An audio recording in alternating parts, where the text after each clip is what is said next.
नमस्कार, मैं शिक्षा मिश्रा मध्य प्रदेश के सुप्रभात न्यूज में आपका स्वागत करती हूँ। दोस्तों, मध्य प्रदेश की तमाम फटाफट खबरों को जानने के लिए हमारे चैनल को सब्सक्राइब जरूर करें। साथ ही कमेंट सेक्शन में जरूर बताएं कि आप मध्य प्रदेश के किस जिले से हमारे न्यूज को देख रहे हैं। तो चलिए शुरू करते हैं खबरों को, जानते हैं आज के मुख्य समाचार। कर्मचारियों और अधिकारियों के लिए जरूरी खबर, तबादलों के लिए ऑनलाइन आवेदन की प्रक्रिया शुरू। मध्य प्रदेश के बिजली कर्मचारियों के लिए बड़ी खबर है। बिजली कर्मियों के स्थानांतरण के लिए ऑनलाइन आवेदन की सुविधा 3 अक्टूबर से शुरू हो गई है। कर्मचारी 15 अक्टूबर तक तबादलों के लिए आवेदन कर सकते हैं। स्थानांतरण के लिए ऑनलाइन आवेदन करने का लिंक कंपनी की वेबसाइट portal.mpcz.in पर उपलब्ध है। इस स्थानांतरण के लिए केवल ऑनलाइन आवेदन ही स्वीकार किए जाएंगे। किसी भी स्थिति में ऑफलाइन आवेदन स्वीकार नहीं किए जाएंगे। भोपाल एयरपोर्ट पर गरबे की थाप पर थिरकते नजर आए यात्री, सुरक्षाकर्मी भी हुए शामिल। मध्य प्रदेश के भोपाल शहर में इंडिगो की भोपाल से अहमदाबाद जा रही फ्लाइट लेट होने पर एयरपोर्ट का नज़ारा कुछ अलग सा ही देखने को मिला। जैसा कि आप सभी जानते हैं कि नवरात्रि का त्यौहार चल रहा है और आज नवरात्रि का 9वां दिन है। ऐसे में फ्लाइट लेट होने पर एयरपोर्ट पर इंडिगो के स्टाफ ने यात्रियों के साथ गरबा खेलना शुरू कर दिया, जिसका एक वीडियो सोशल मीडिया पर काफ़ी तेज़ी से वायरल हो रहा है। बिजली कंपनियों पर 3,762 करोड़ लुटाने का आरोप, कैग रिपोर्ट में खुलासा। मार्क्सवादी कम्युनिस्ट पार्टी ने प्रदेश में बिजली कंपनियों की मनमानी को लेकर कड़ा प्रहार किया है। उसने कहा है कि ऊर्जा मंत्री जब कभी खंबे पर चढ़कर, कभी नाले में उतरकर सुर्खियां बटोर रहे हैं, लेकिन उनकी सरकार की बिजली कंपनियों पर मेहरबानी से 3,762 करोड़ का घाटा हुआ है। इससे साफ है कि ऊर्जा मंत्री जी और उनकी सरकार जनता की नहीं, बिजली उत्पादन कंपनियों की सरकार है।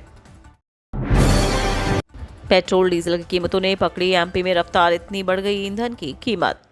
इंटरनेशनल मार्केट में कच्चे तेल की कीमतों में लगातार राहत जारी है। इसके बावजूद देश में पेट्रोल और डीजल की कीमतों में कुछ खास बदलाव नहीं हो रहे हैं। मध्य प्रदेश में पेट्रोल की कीमतों में उतार चढ़ाव जारी है। पिछले दिन ईंधन की कीमत में गिरावट देखी गई थी, वहीं आज पेट्रोल और डीजल की कीमतों में उछाल देखा गया। पेट्रोल में 0.38 रुपये प्रति लीटर और डीजल में 0.36 रुपये प्रति लीटर की वृद्धि देखी गई। कर्मचारियों और अधिकारियों को बड़ा तोहफा, मिलेगा उच्च वेतनमान का लाभ, 20,000 तक बढ़ेगी सैलरी। मध्य प्रदेश के बिजली कर्मचारियों और अधिकारियों के लिए खुशखबरी है। दशहरे से पहले मध्य प्रदेश पश्चिम क्षेत्र विद्युत वितरण कंपनी ने कर्मचारियों को उच्च वेतनमान का तोहफा दिया है। नए वेतनमान से प्रत्येक कर्मचारी और अधिकारी को प्रतिमाह 3,000 से लेकर 20,000 रुपये तक का फायदा होगा।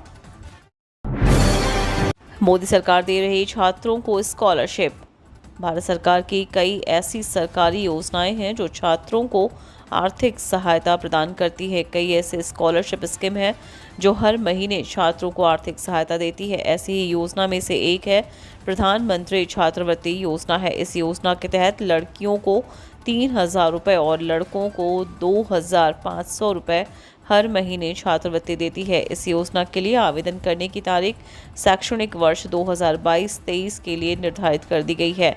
स्कॉलरशिप का लाभ उठाने के लिए उम्मीदवार 30 नवंबर तक आवेदन कर सकते हैं। भूसा का दाम पहुंचा रिकॉर्ड स्तर पर, संकट में पशुपालक। देश में इस समय पशु चारे के भाव आसमान छू रहे हैं। हरे चारे और भूसे की भारी कमी की वजह से चारे के दाम 9 साल के उच्चतम स्तर पर पहुंच गए हैं। पिछले 4 महीनों में ही भूसा का दाम 20% बढ़ चुका है। अगस्त 2022 में भूसा होलसेल प्राइस इंडेक्स 25.54% पर पहुंच गया। चारे के साथ ही पशुओं को दी जाने वाली फीड के दाम बढ़ने से पशुपालकों के लिए संकट पैदा हो गया है। वहीं दूध के दाम भूसे और अन्य सामग्री की तुलना में बहुत कम बढ़ा है। इससे पशुपालकों को भारी नुकसान हो रहा है। परिवहन विभाग की पहली तबादला सूची जारी। राज्य शासन ने परिवहन विभाग की पहली तबादला सूची जारी कर दी है। 13 क्षेत्रीय, जिला और सहायक क्षेत्रीय परिवहन अधिकारियों को बदला गया है। संभावना जताई जा रही है कि दशहरा अवकाश के बाद कुछ सूची और आए। इन अधिकारियों को 7 दिन में कार्यभार ग्रहण करने के निर्देश दिए गए हैं। कर्मचारियों के लिए जरूरी खबर, जल्द खाते में आएंगे 81,000 रुपये। कर्मचारी भविष्य निधि संगठन के सब्सक्राइबर्स को जल्द ही खुशखबरी मिलने वाली है। सरकार की ईपीएफ खाता धारकों को वित्त वर्ष 2022 को ब्याज देने वाली है। इस बार 8.1% की दर से ब्याज दिया जाएगा। प्राप्त जानकारी के अनुसार ईपीएफओ ने पीएफ अकाउंट में मिलने वाले ब्याज का कैलकुलेशन कर लिया है। जल्द ही अकाउंट होल्डर्स के खाते में राशि ट्रांसफर की जाएगी। 8,700 पदों पर निकली है भर्ती, लास्ट डेट नज़दीक। सरकारी शिक्षक बनने का आखिरी मौका है। आर्मी वेलफेयर एजुकेशन सोसाइटी ने post graduate teacher, trained graduate teacher और प्राइमरी टीचर के 8,700 पदों पर भर्ती निकाली है। आवेदन की प्रक्रिया जारी है और ऑनलाइन आवेदन की अंतिम तिथि 5 अक्टूबर 2022 है। इच्छुक और योग्य उम्मीदवार आधिकारिक वेबसाइट या रजिस्टर सीबीटी एग्जाम्स पर जाकर ऑनलाइन आवेदन कर सकते हैं। मध्य प्रदेश में पीसीसीएफ का बढ़ेगा एक पद, एपीसीसीएफ के कम होंगे 17 पद। रीवा और उज्जैन के हवाई पट्टी की लंबाई बढ़ाई जाएगी। साथ ही देवास जिले के चाचौड़ा ग्राम में ग्रीन फील्ड एयरपोर्ट का निर्माण प्रस्तावित है। इसके लिए भूमि का चिन्हांकन भी हो गया है। योजना पर जल्द ही अमल किया जाएगा। यह बात मुख्यमंत्री शिवराज सिंह चौहान ने कही। सीबीएसई ने 9वीं और 11वीं के छात्रों को दी बड़ी राहत, पंजीकरण की तिथि बढ़ी।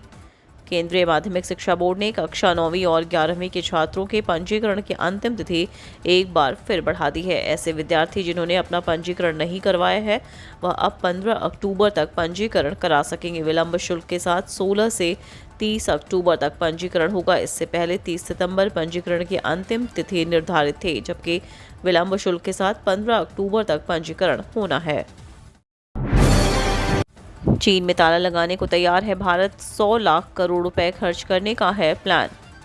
पीएम गति शक्ति मिशन भारत सरकार की 100 लाख करोड़ रुपए की योजना है, जिसका मकसद इंफ्रास्ट्रक्चर क्षेत्र में रिफॉर्म लाना है। इस योजना के तहत भारत सरकार के अलग अलग मंत्रालयों के अंतर्गत चल रहे विभिन्न इंफ्रास्ट्रक्चर प्रोजेक्ट्स में तालमेल के साथ में उन्हें पूरा करना है। वहीं इस मिशन के तहत मोदी सरकार ने 16 मंत्रालयों को एक जगह लाया गया जो समन्वय के साथ काम करेंगे। इसमें रेलवे, सड़क एवं राजमार्ग, पेट्रोलियम एवं गैस, टेलीकॉम, पावर, एविएशन और शिपिंग जैसे महत्वपूर्ण मंत्रालय शामिल हैं।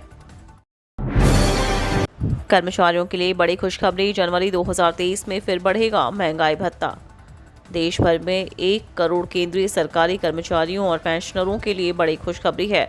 2023 में एक बार फिर महंगाई भत्ते में बढ़ोतरी की जाएगी। लेबर मिनिस्ट्री की तरफ से अगस्त एआईसीपीआई इंडेक्स के आंकड़े जारी कर दिए गए हैं। जुलाई के मुकाबले अगस्त के आंकड़े 0.3 अंक की वृद्धि हुई है। अगस्त में यह आंकड़ा 130 के पार 130.2 पर पहुंच गया है। ऐसे में जनवरी 2023 में एक बार फिर करीब 3 से 4% तक डीए बढ़ने का अनुमान है। अगर ऐसा हुआ तो कर्मचारियों की सैलरी में फिर बड़ा उछाल देखने को मिलेगा। दक्षिण अफ्रीका ने भारत को 49 रन से हराया। दक्षिण अफ्रीका ने तीसरे T20 में भारत को 49 रन से हरा दिया। टॉस हारकर पहले बल्लेबाजी करते हुए दक्षिण अफ्रीका ने 20 ओवर में 3 विकेट गंवाकर 227 रन बनाए।